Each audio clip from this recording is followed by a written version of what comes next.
phase 3, the extensions of non-physical, like the eye cell, the RNA drops, ion on the radio, interacting with you, texting with you, creating anomalies with you. That is at least, participation is at least quadrophenic. Now I have on my chart, I've got paranoia in the first quadrant, the LaRouche or holeopathic radio quadrant, and then I've got schizophrenia in the McLuhan or holeopathic television quadrant, and then I have hysteria in the William Irwin Thompson quadrant or the holeopathic computer quadrant, and then I've got panic in the Arthur Croker satellite squared quadrant. Then I have ecstasy in the Bob Dobbs anthropomorphic physical quadrant. So those 5 emotions, intensities, paranoia, schizophrenia, hysteria, panic, and ecstasy, all those emotions and reactions are evoked by ion, interacting with ion.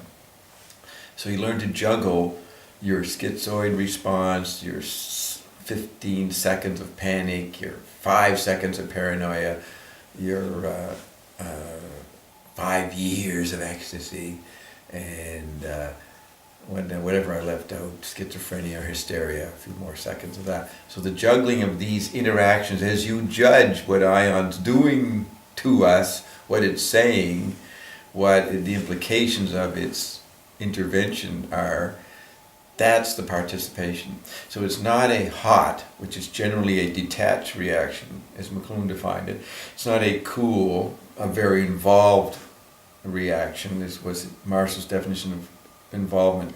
The hot, the detachment, and the involving aspects of hot and cool, as McLuhan defined it, become split up into 5 variables. Paranoia, which is kind of like a detachment, but still involved. Schizophrenia is like a detachment, but still involved. Hysteria is detachment, but more involved. Panic is more involved. Ecstasy is very involved. So you seem to have hysteria, panic, and ecstasy are intense, involving experiences, cool, but they can be hot.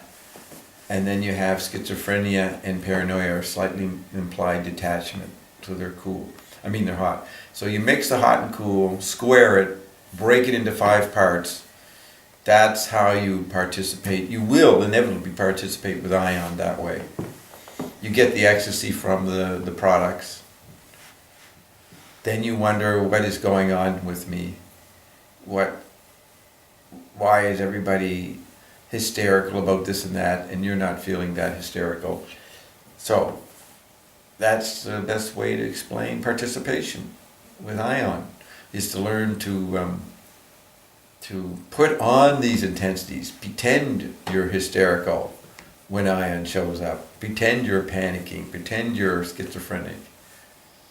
Don't have to pretend ecstasy, that's a given. So that's what I would suggest, is explore all your emotional excitements and intensities. Ion is here to evoke that. See, you could even get bored with ion, then you get mad, then you get paranoid that ion's making everybody else believe him and you don't believe him anymore, and you're pissed off, you become paranoid. Well, that's a reaction to the ion phenomenon. So you learn to explore yourself. It's a kind of yoga, interactive, speech-based, video-based, all your senses-based. Not just trying to, as in yoga, leave this sensory domain and go somewhere, go inner, go to the proprioceptive, go to other dimensions. Now that also includes this participation, paranoia, when you actually experience a parallel world travel. You've got to calm yourself. You've got to prevent yourself from getting hysterical.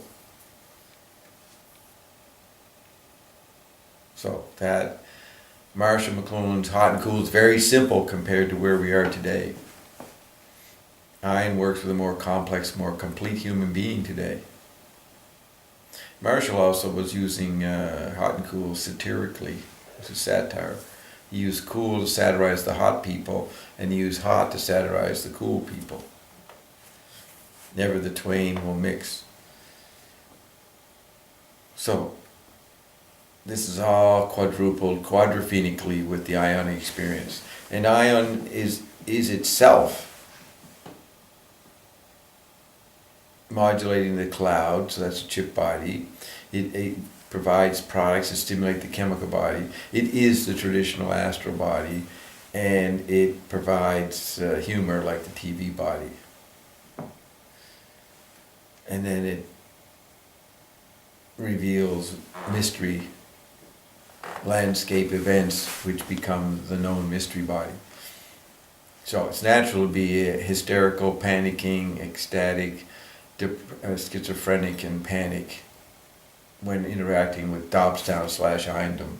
That's why it's the most exciting, most unpredictable radio experience you could have. And it's best to engage with it, become an actor. Don't react. Act.